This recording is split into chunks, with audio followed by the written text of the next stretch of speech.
Christmas கொண்டாட்டம் என்ற பெயரில் சாலையில் செல்லும் வாகனங்களை வழிமறித்து பணம் வசூல் செய்த கும்பல் பணம் தர மறுத்த ஓட்டுநரை தாக்கியதாக கூறப்படும் சம்பவம் கேரளாவில் பரபரப்பை ஏற்படுத்தியுள்ளது. ஒரு சில இளைஞர்கள் கிறிஸ்துமஸ் அலங்காரம் ஒன்றை செய்து அதன் பேரில் சாலையில் செல்லும் வாகனங்களை வழிமறித்து வசூலில் ஈடுபட்டுள்ளனர். அவ்வழியே வந்த கார் ஓட்டுநரிடம் பணம் கேட்டபோது அவர் தர மறுத்தார்.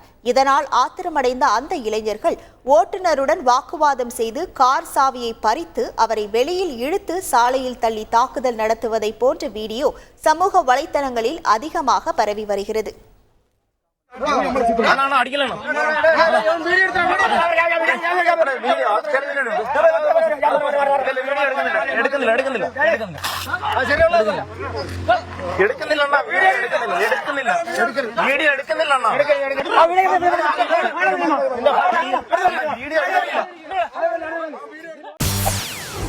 செய்திகளை உடனுக்குடன் தெரிந்து கொள்ள உடனே சப்ஸ்கிரைப் பண்ணுங்க.